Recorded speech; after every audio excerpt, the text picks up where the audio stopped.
It's been exciting. It's been daunting. I've never done anything like this before. The city has never done anything like this before in the realm of civil legal services. Hi, I'm Rob Wolf, Director of Communications at the Center for Court Innovation. Welcome to another New Thinking podcast. Today, I'm with my colleague Ignacio Jaureguilorda, who is the director of two of our operating programs here at the Center for Court Innovation, Poverty Justice Solutions and Legal Hand. Hey, Ignacio. Hi.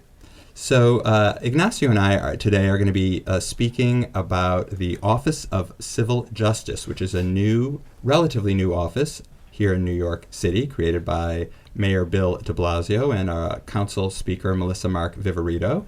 And we'll be speaking with the coordinator of that office, Jordan Dressler. So, hey, Jordan. Hi. Thanks for having me. Our pleasure. Today we're talking about the Office of Civil Justice, which you coordinate, which was created about 18 months ago, and its focus is overseeing the provision of free or low-cost legal services to low-income New Yorkers. There's a lot to talk about. Maybe you could tell us a little bit about what went into creating the office. Why was it needed, and what's your mission? The creation of the Office of Civil Justice, we call it OCJ sometimes, was sort of the latest step in the increase and enhancement of civil legal services in the city of New York. With the election of Bill de Blasio and Council Speaker Mark Viverito, there was really this sense that legal services for low-income New Yorkers was going to be a linchpin for reducing income inequality, for combating poverty, for reducing homelessness.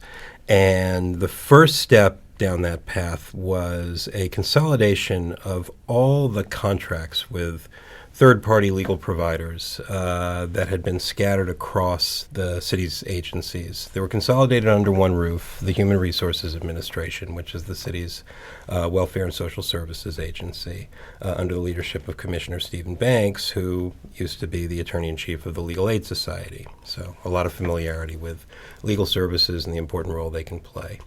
The next step, I would say, was an increase in funding, particularly around the area of tenant legal services. What had been $6 million in administration funding for legal services for low-income tenants facing eviction and homelessness over the course of about 2.5 years grew to $62 million. So a tenfold increase to really make these services more widely available in the courts, in communities, particularly communities in need. And that then led to the realization that there ought to be a permanent home, not only for these services, but for the oversight, the management, and the reporting on these services and what needs remained. So the city council voted on a local law. The local law was signed by the mayor, and the Office of Civil Justice was created. And so how's it been going? It sounds like you've accomplished a lot. I mean, $62 million is a lot of money to spend, and consolidating. How many agencies are we talking about? It's dozens of legal services providers in areas of legal need like housing, immigration, services for veterans, services for survivors of domestic violence, low-income workers. It's been exciting. It's been daunting. I've never done anything like this before. The city has never done anything like this before in the realm of civil legal services. It's been a very exciting run so far, with a lot more to come, because we're on the verge of launching our plan for universal access for all tenants in housing court facing eviction. And have any themes emerged? I want to talk about the universal access in just 1 second. But since you've had an opportunity to consolidate all these contracts and coordinate or oversee, get another perspective on how these legal services agencies maybe function, deliver their services, have you learned any lessons or seen any patterns or been able to make changes that you think are improving the way services are delivered? I think one of the things that we have seen play out is how important the logistics of access are. It's one thing to provide funding and create programs, but if those programs are not doing a good job of connecting with tenants in need, immigrants in need, low-income New Yorkers in need, then all the access in the world is not all that worthwhile. So those have been challenges. I wouldn't say obstacles, but challenges to make sure that where the rubber meets the road, particularly in the realm of tenant legal services, you've got tenants in need and lawyers who are there to help them, and connecting the supply and the demand in a way that's efficient, in a way that makes these services most widely available, has taken some thought and some effort. So part of the requirement of your office is to put together an annual report. And I know you've done one report so far. Can you tell us a little bit about what some of the findings were from your first report and kind of the first year of office, how that came about? Sure. So the office does have a legal mandate to issue an annual report every year. And this year, in our second year, to also issue in conjunction with that a 5-year plan. So our second annual report and our first 5-year plan will be coming out later this year. A year ago, we issued our first annual report, and we decided to focus on what we saw as probably the most important question and unanswered question in the realm of civil legal services in New York City. And that was the level of representation, legal representation, in the housing courts today for tenants facing eviction. There had been research on this question. It was decades old. It hadn't been updated, and certainly didn't reflect the work that we had done as the City of New York, the work that the state judiciary has done in funding legal services providers across the state just this past year at $100 million, much of that in the realm of housing work. And so we thought it was our job to kind of inject some rigor into the questions that had been surrounding all the policy debate about what to do about access to counsel in the housing courts. So we focused specifically on the question of how prevalent was representation for tenants in housing court facing eviction. The most recent funding had been in 2013, where the state court system estimated that about 1% of tenants had lawyers and 1% of landlords did not have lawyers. A real David and Goliath story. We did work last spring and found that 27% of tenants in housing court facing eviction had lawyers. So a pretty dramatic increase, but obviously farther to go if the goal was to be universal access to counsel. We didn't take a position on where to go. We did do a lot of stakeholder interviewing, and also did some statistical analysis to see what has the impact of counsel been so far. So in the 2 years since we had increased access to legal services in the housing courts, we found that evictions had decreased by 24%. So these were very encouraging findings that we were on the right track with providing access, that access was leading to results, and it really laid the groundwork for a very sober discussion about what universal access to counsel in housing court would actually look like. And several short months later, there we were with an actual plan in hand that was agreed to by the mayor and the city council. And so now you're spending $93 million to carry out the plan for universal access? It'll actually be $155 million because we're building on the commitments we've already made to the tune of $62 million for tenant legal services. And that'll be at the end of a 5-year implementation plan. We couldn't do this today. There aren't enough lawyers in the city of New York with the right kind of expertise or the right kind of supervision for any of us to snap our fingers and say we'll provide universal access today. So we're taking an incremental approach, building on the programs we already have, and over the course of 5 years, expect to cover the entire city so that every tenant who's facing eviction in housing court has access to legal advice. And has any other jurisdiction in the United States, as far as you know, done something like this? We are fairly certain we are the first. We're certainly the largest.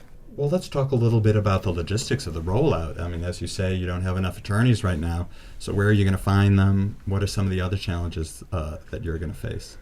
First and foremost might be space. There are housing courts across the city, and they have been designed and filled without having a lot of lawyers for tenants in them.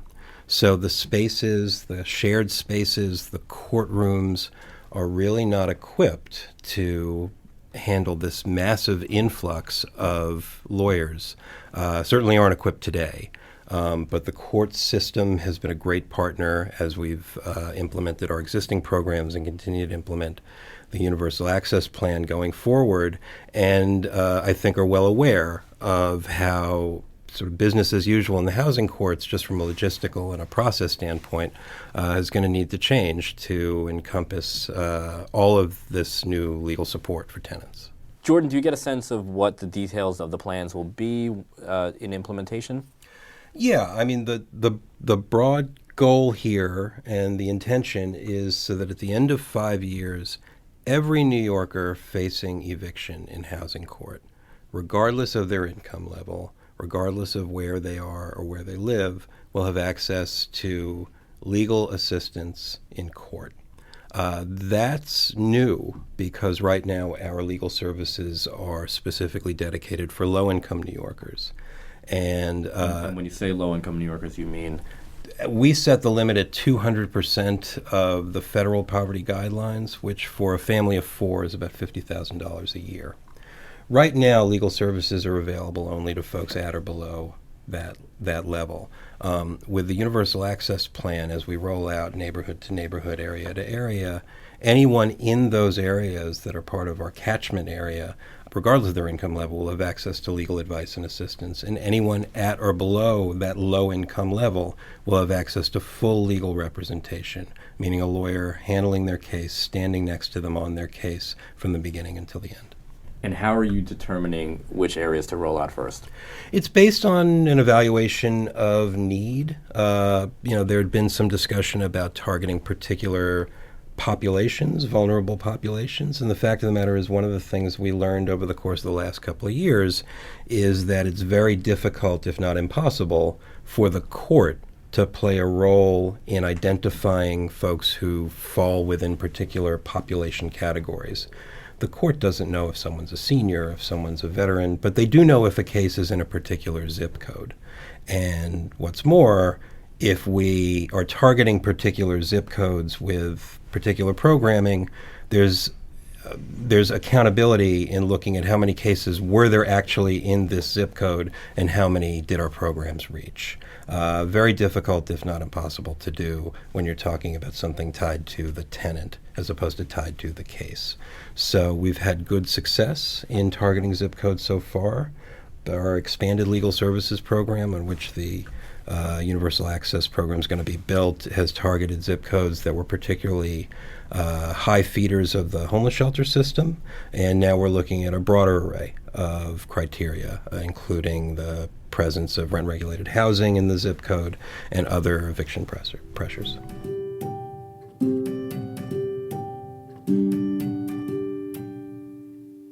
And how are you going, in fact, to bridge the gap between, there are services available and finding those clients? Because you made reference to that before, that was one of the patterns you had seen. There's a resource available, but it's not necessarily getting to the client it's designed to serve. It's everything from a comprehensive outreach plan to reach people where they live, to refining the process of actually connecting with the lawyer in the courthouse to make sure that it's not too burdensome for the tenant. Right now in some courthouses, in order to access legal services, you have to go from the courtroom, which is on one floor, to the HRA office, which is on another floor, to the legal services office, which is on a third floor, and then back to the courtroom. And if it's a building where the elevators don't work and it takes 25 minutes to get from one place to another, folks won't do that.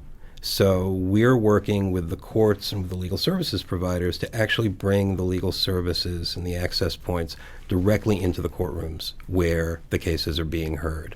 And we're now working with the courts and the providers on something broader where hopefully we would have some sort of intake point similar to a criminal court arraignment, where the case would be heard and there'd be a formal assignment of counsel, and everyone would sort of pass through this gate and be provided the access to legal assistance or legal representation that they're entitled to. And are there any plans to change the way the court process works around evictions, or even laws? I mean, there are other approaches, or presumably there are other ways to reduce homelessness and reduce evictions beyond providing legal representation. And that may just go well beyond the purview of your office, but I'm just wondering if there's a larger context in which we can put city efforts to reduce homelessness and prevent eviction. The Office of Civil Justice is within the Human Resources Administration, and specifically within the Homelessness Prevention Administration part of HRA. And that's because these tenant legal services are part and parcel with a broader effort to prevent and reduce homelessness. So HRA has done a tremendous amount of work just over the last couple of years in increasing access to emergency rental assistance. So these legal services efforts are part of a suite of efforts intended to reduce homelessness. Beyond evictions, since you are about civil legal services, what are some other future plans or other ideas that you have that you are interested in enacting as far as representing other kinds of civil cases? Well, we oversee a wide variety of immigration legal services. It's probably our single biggest portfolio unto itself, and those run the gamut between brief legal assistance to let immigrant New Yorkers know what their rights might be, to full-fledged legal representation in very complicated legal matters. Beyond that, I think an area that we want to spend some time looking at is the area of consumer debt as another barrier to progress for New Yorkers and their families. There are a wide variety of legal issues that includes, everything from default judgments against folks who didn't even know they were facing a debt that come back to haunt them on their credit reports, to digging their way out from identity theft, particularly in cases of survivors of domestic violence. We are taking a hard look at it, as well as sort of the wide variety of other legal services needs, and it'll all be part of our 5-year plan for the future of the city's civil legal services. Thank you very much. Ignacio Jaureguilorda and I have been speaking with Jordan Dressler, who is the founding coordinator of the Office of Civil Justice, which is just 18 months ago, was born just 18 months ago. To find out more about your work, is there a website or somewhere people can go? Sure. nyc.gov/civiljustice, all one word. For more information about the Center for Court Innovation, you can visit us at www.courtinnovation.org, and you can subscribe to our podcast on iTunes or wherever you like to get your podcasts. And thank you very much for listening.